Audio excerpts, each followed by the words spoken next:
Hello everyone and अस्सलाम वालेकुम। मैं आपका होस्ट इब्तिसाम आज एक नई वीडियो के साथ आपके सामने हाज़िर हूँ और आज की वीडियो है कि किस तरीके से आपको एक्सप्लॉइट किया जाता है जब आपके पास फाइनेंशियल लिटरेसी ज़रा कम हो। तो मेरे साथ जो एक्सपीरियंस हुआ मैं वो भी आपके साथ शेयर करूँगा और कुछ चीज़ें बहुत इंपॉर्टेंट हैं जो कि मैं इस वीडियो के आगे शेयर करूँगा कि इन्वेस्टमेंट में और जो इन्वेस्टमेंट के नाम पर आपको चीज़ें दी जाती हैं उनमें क्या फ़र्क है। तो स्टार्ट करने से पहले मैं एक बात यहाँ पर ऐड करना ज़रूरी समझता हूँ कि नई जगह पर जब मैंने ज्वाइन किया, जिन्होंने मेरी पिछली वीडियो देखी है उनको अंदाज़ा हो गया होगा कि मैंने जॉब स्विचिंग की और मेरे लिए वो जो पहले 2 दिन थे वो काफ़ी ज़्यादा मुश्किल थे, क्योंकि नॉस्टैल्जिया किस्म की एक फ़ीलिंग आ रही थी जब मैं हाईवे पे जा रहा था और मुझे पुराने ऑफिस की कुछ यादें आना शुरू हो गई। तो ये बात है कि फीलिंग्स अच्छी होती हैं अगर अगर आप उसको समझते हैं कि आपको रिफ़्रेश कर दें। लेकिन अगर आपको ज़्यादा उदास करना शुरू कर दें तो मूव ऑन, आपको आगे बढ़ना चाहिए। और यही सोचते हुए मैंने भी अब अपनी लाइफ़ की डायरेक्शन को कुछ थोड़ा-सा चेंज करना शुरू किया है, जो कि मैं आने वाले वीडियोज़ में कुछ शेयर भी करूँगा, क्योंकि अभी तो बहुत इट्स टू अर्ली कि मैं अगर इस पे ज़्यादा बात करूँ। बात करने से पहले मैं इसी को आगे स्टार्ट करता हूँ कि जब मुझे नई कंपनी में जॉइन किया तो मुझे नया बैंक अकाउंट खोलना था और मैं उस नए बैंक अकाउंट के लिए एक इंटरनेशनल बैंक की ब्रांच में गया, और मुझे मेरे पास कंपनी का लेटर था कि ये अकाउंट खोल दिया जाए। और जो ही मैं बैंक ब्रांच में गया और उनको मैंने कहा कि आप मुझे कौन सा वाला अकाउंट खोलेंगे, तो क्योंकि पेपर के ऊपर मुख्तलिफ प्रोडक्ट्स का कंपैरिजन था और मुझसे मुख्तलिफ तरह के साइन लिए जा रहे थे, ऑल दो फॉर्म मैं ख़ुद फिल कर रहा था, लेकिन स्टिल कुछ ऐसे अंडरटेकिंग आई जो कि मुझे थोड़े सा एक जिसे कहते हैं ना कि एक अलर्ट जनरेट हुआ कि यार ये क्यों साइन करवा रहा है, क्योंकि वो एक ऐसी अंडरटेकिंग थी जिसके अंदर वो कह रहा था कि लोन की प्रोडक्ट्स जो हैं उनके अगेंस्ट बैंक को मैं अथराइज करता हूँ कि वो मेरे अकाउंट को डेबिट कर ले। जबकि मैं तो एक सिंपल अकाउंट खुलवा रहा था जो डिपॉजिट जिसमें मैंने अकाउंट में पैसे रखने हैं, ना कि मैंने बैंक से कोई कर्ज लेना था। तो ये बड़ा एक अजीब सा मामला था। मैंने फिर उनसे सवाल किया कि ये आप क्यों मुझसे साइन करवा रहे हैं, क्योंकि अगेन जिन लोगों के पास फाइनेंशियल लिटरेसी ज़रा कम है उनको एक्सप्लॉइट करने के लिए ये एक बहुत ही अच्छा उनके पास एक टूल था, कि वो साइन करवा के वो अपनी प्रोडक्ट बेच देते और वो प्रोडक्ट थी क्रेडिट कार्ड। उसने कहा ये फ्री ऑफ कॉस्ट है, इसके कोई चार्जेस नहीं है, आप इसको एंजॉय करें, आपकी सैलरी से डबल आपको मिलेगा और पहले साल के कोई कार्ड के भी चार्जेस नहीं है। तो आई सेड कि भाई रुक जाओ, मुझे नहीं चाहिए। रीज़न मुझे इसलिए नहीं था चाहिए कि एक तो ये बात है कि अगर आपने फ़र्ज़ करें लोन कोई लेना हो आगे, तो ये जो क्रेडिट कार्ड है ये भी आपका डेब्ट बर्डन रेशो के ऊपर एक इम्पैक्ट रखता है। तो अगर आप उस टाइम कोई लोन लेना चाह रहे हैं और अनयूज्ड क्रेडिट कार्ड आपका पड़ा हुआ है, तो जो आपको लिमिट मिल सकती है यानी मैक्सिमम पैसे जो आप अपने डिज़ायर्ड लोन से लेना चाह रहे थे उसको ये इफ़ेक्ट करेगा, उसमें उसकी अमाउंट कम कर देगा। बेशक आप यूज़ ना कर रहे हो लेकिन आपका पोर्टफोलियो रिफ्लेक्ट होता रहेगा, तो ये एक ज़रा नुकसानदेह चीज़ है इन दैट सेंस। और सेकेंडली क्रेडिट कार्ड का इंटरेस्ट रेट बहुत ज़्यादा हाई होता है, बहुत ही ज़्यादा, यानी लेट से कि 40% पर एनम उनका रेट चल रहा है। तो अगर कोई बंदा, ऑल्दो ये मंथली मंथली अगर आप पे करते रहें और 30 डेज से पहले, बिलिंग साइकिल से पहले अगर आप पे कर दें तो आपके ये पैसे जो है वो आपको मार्कअप नहीं पड़ता। लेकिन फिर वही बात है कि अगर बंदा भूल जाए या किसी टाइम पर इसका चस्का लग जाए, तो इससे जान छुड़ाना काफ़ी मुश्किल होता है। मैंने लाइफ में एक दफ़ा क्रेडिट कार्ड रखा है कुछ साल के लिए, दो दो तीन ढाई साल के लिए मैंने रखा और फिर मैंने उसके बाद उसको बंद कर दिया, क्योंकि बात ये है कि इंसान यहीं से शुरू करता है और फिर कहता है यार स्पेंडिंग कीप स्पेंडिंग, ये पैसे खर्च करते जाओ, क्योंकि ऐसा खर्च करते हुए ऐसा लग रहा होता है कि शायद ये आप अपना पैसा नहीं खर्च कर रहे बल्कि बैंक का पैसा खर्च कर रहे हैं। लेकिन जब आपको पे करना पड़ता है तो आपको लग समझ जाती है। इसलिए जितना अवॉइड कर सकते हो क्रेडिट कार्ड को, मैं मशवरा दूंगा कि क्रेडिट कार्ड को भी अवॉइड करना चाहिए। अच्छा, अब ये तो वो था मेरे साथ वो एक्सपीरियंस जो कि मैंने वहाँ पर नोटिस किया, और बाकी भी उनकी कुछ जो डीलिंग थी वो मुझे काफ़ी अजीब सी लग रही थी कि साइन करवा रहे हैं और चीज़ दे नहीं रहे। लाइक कि जिस तरीके से उन्होंने मुझे कहा कि आपको अकाउंट ओपनिंग फॉर्म की कॉपी जो है वो दे दी जाएगी या दे दी गई है, हम उसके एक्सेप्टेंस में दे रहा हूँ, तो मुझे तो कोई ऐसी चीज़ नहीं दी गई। तो ये वो चीज़ें जो कि हमारे पास थोड़ा सा एक्सप्लॉइट किया जाता है उन लोगों को जिनके पास फाइनेंशियल इंफॉर्मेशन या फाइनेंशियल नॉलेज कम है।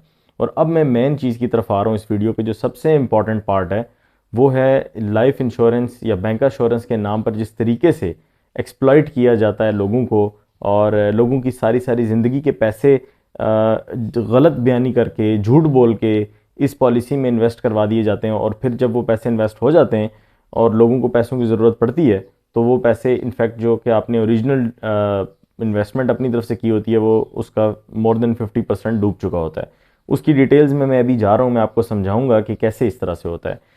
बल्कि मैं अगर इस पे ऐसे कहूँ कि जब आप ऐड देखते हैं टीवी में तो इंश्योरेंस पॉलिसी किसी भी कंपनी का, उसके अंदर आपको नज़र आता है कि एक बाप जो है वो अपनी बेटी की शादी कर रहा है और बस वो पॉलिसी लहराते हुए कि बहुत ही ज़बरदस्त कमाल कर दिया पॉलिसी ने, और बच्चा बाहर जा रहा है, उसकी एजुकेशन प्लान था।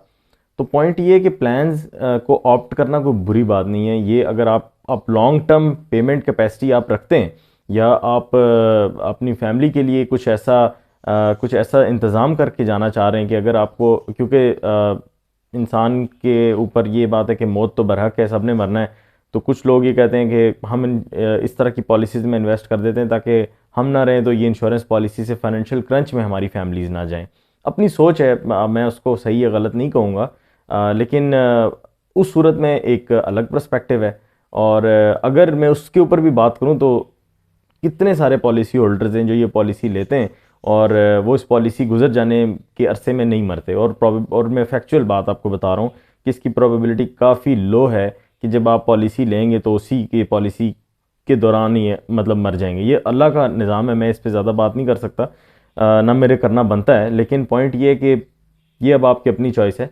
प्रॉब्लम मैं आपको समझाने जा रहा हूँ कि इन्वेस्टमेंट नहीं है ये लाइफ इंश्योरेंस पॉलिसी को इन्वेस्टमेंट से आपने डिफरेंटली ट्रीट करना है।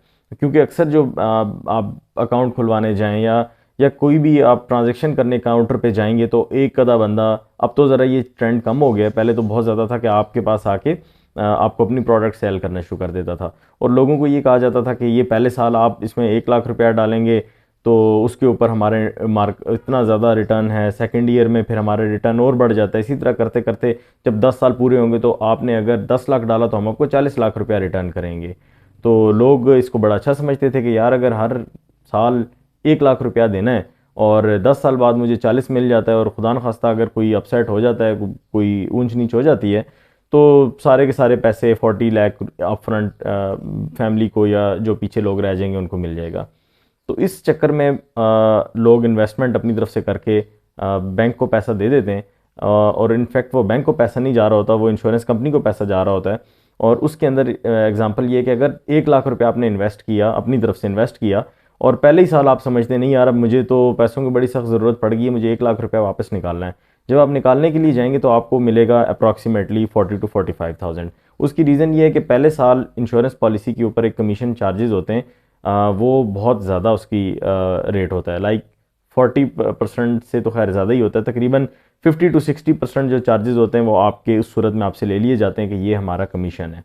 उसके बाद मैनेजमेंट लोड चार्जेस और कुछ और चार्जेस की मद में भी आपसे पैसे निकाल लेते हैं। तो ये मैंने नोटिस किया कि 1 लाख रुपए के ऊपर आपको जो पहले साल अगर आपने पे कर दी और आप पहले ही साल विड्रॉ करेंगे तो आपको मिलेंगे 38,000 से 40,000।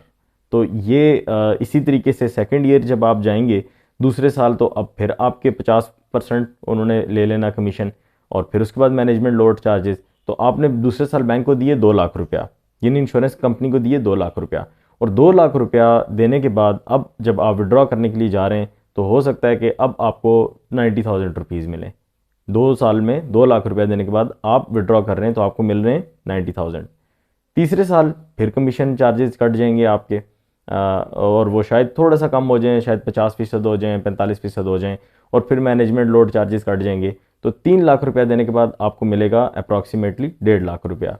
इसी तरीके से फिर ये कुछ सालों में ये मैनेजमेंट लोड चार्जेस कम हो जाते हैं, और इस पर जो मार्कअप रेट लग रहा होता है 8%, 10% या 12% का जो भी रेट लग रहा होता है, उसके साथ अगर आप इसको कैलकुलेट करें तो एंड ऑफ द पॉलिसी भी आपको ये जो टोटल रिटर्न मिलेगा वो 7 to 8% मिलेगा, जो कि लॉन्ग टर्म पॉलिसीज़ में अगर आप इन्वेस्ट करते हैं म्यूचुअल फंड्स में लेट से, तो उसका रिटर्न मेरे ख्याल में इससे कई गुना ज़्यादा है। और फिर म्यूचुअल फंड में जो लोग इन्वेस्ट करते हैं मैं उनको ये भी बता दूं कि इसके अंदर टैक्स रिबेट भी है। वो लॉ रेगुलेशंस हैं जो कि आप पढ़ सकते हैं म्यूचुअल फंड के अंदर टैक्स रिबेट के नाम से। तो जो पैसे आपने इन्वेस्ट किए होंगे उसके एक सर्टन अमाउंट आपको टैक्स रिबेट यानी टैक्स रिफंड हो जाता है आपका, अगले साल आपका टैक्स नहीं कटेगा। तो ऐसी पॉलिसीज़ इन्वेस्टमेंट के लिए मेरी नज़र में ज़्यादा बेहतर हैं, बजाय इसके कि आप इंश्योरेंस पॉलिसी को एज ए इन्वेस्टमेंट पॉलिसी के तौर पे कंसीडर करें। ये इन्वेस्टमेंट पॉलिसी नहीं है। हाँ, अगर आप सेफ सिक्योर फ्यूचर को देखते हुए long term payment plan opt करना चाहते हैं तो शायद इंश्योरेंस पॉलिसी आपके लिए बुरी नहीं है। लेकिन अगेन ये बात कि उसको इन्वेस्टमेंट कह के उसके ऊपर आप 4 टाइम रिटर्न कह के अगर आप सेल कर देते हैं तो उन लोगों का जो अपनी पेंशन लेकर बैंक में आ रहे होते हैं, डिपॉजिट करवाएंगे, या जो अपनी लाइफ सेविंग लेकर आ रहे होते हैं, उनके साथ ये खिलवाड़ करना मेरे ख्याल में इंतहाई बड़ी ज़्यादती है और इसको कंडेम करना चाहिए। और ये एक्सप्लॉयटेशन सिर्फ इसी वजह से होती है कि लोगों के पास फाइनेंशियल लिटरेसी बहुत कम है। तो जब भी आप कभी बैंक को या इंश्योरेंस पॉलिसी साइन करने से पहले या म्यूचुअल फंड में इन्वेस्ट करने से पहले कंप्लीट उसका जो लिटरेचर है, जो उसकी डॉक्यूमेंट्स हैं, वो एक दफ़ा पढ़ लें, उसके अंदर डिटेल डिस्कशन करें। हो सकता है जो डीलिंग स्टाफ हो वो आपको कहे कि नहीं कुछ भी नहीं होता, लेकिन होता है। मेरा आपको मशवरा ये है, बहुत कुछ होता है। आपने प्रोडक्ट प्लान को बखूबी समझते हुए आपने ऑप्ट करना है, उसके बगैर आपको मेरे ख्याल में इसके ऑप्ट नहीं करना चाहिए। ये था मेरा आज का कंटेंट, जिसमें मैं लोगों को ये बताना ज़रूरी समझ रहा था क्योंकि ये इंसिडेंट मेरे साथ भी हुआ। तो मैंने तो पढ़ लिया, या मुझे थोड़ी सी अंडरस्टैंडिंग थी कि कैसे इस तरह के चकमे लोग देते हैं और उनसे कैसे बचना लाजमी है। और आखिर में मैं अभी थोड़ी देर पहले का एक और इंसिडेंट आपके साथ शेयर करना लाजमी समझता हूँ, और ये नंबर ज़रा सुनकर आपको भी अंदाज़ा होगा, 0021 111 225 225। अब ये बिल्कुल ऐसा लगता है जिस तरह किसी UN नंबर या किसी प्रॉपर कंपनी का नंबर है जहाँ से कॉल आ रही है। इस नंबर से कॉल आके मुझे कहा गया कि एलाइड बैंक से कॉल आ रही है और आपका एक अकाउंट है जो कि ब्लॉक हो जाएगा, आप इसको ब्लॉक कराना चाहते हैं या इसको कंटिन्यू करना चाहते हैं। तो मैं समझ गया था, मेरे चूँकि एलाइड बैंक में अकाउंट कोई नहीं है, मैंने उनको कहा मैं इसको ब्लॉक करना चाहता हूँ। नेक्स्ट मोमेंट उसने फ़ोन काट दिया। तो अब जो नंबर है ना, वो अब मोबाइल नंबर से कॉल नहीं आ रही, अब ज़रा UN नंबर से भी कॉल्स आ रही हैं। तो बी विजिलेंट, इस तरह के नंबर्स को आपने भी अवॉइड करना है और अपना बहुत सारा ख्याल रखें। रमज़ान के इस बाबरकत दिनों में ज़्यादा से ज़्यादा लोगों की भलाई करने का सोचें और पॉजिटिव इन्फॉर्मेशन शेयर करें, ताकि जो पॉलिटिकल अनरेस्ट है उसके अंदर भी थोड़ा सा जिसे कहते हैं कि एक अजीब सा माहौल है, उसको आप थोड़ा सा काउंटर कर सकें और अपना बेस्ट जो है लोगों को देने की कोशिश करें। और आखिर में मैं आप सब लोगों को रमज़ान की बहुत सारी मुबारकबाद देता हूँ। वैसे तो ये मिड ऑफ द रमज़ान हो चुका हुआ है, लेकिन चूँकि मैं कुछ ट्रांजिशन फेज़ में था इसलिए ज़्यादा वीडियोज़ नहीं बना सका। और मैं उम्मीद करता हूँ कि सब लोग रमज़ान अच्छे तरीके से गुजार रहे होंगे। मुझे भी अपनी दुआओं में याद रखिएगा, मैं भी आप सबके लिए दुआगो हूँ। वीडियो देखने का बहुत शुक्रिया। Thank you very much. Allah हाफ़िज़।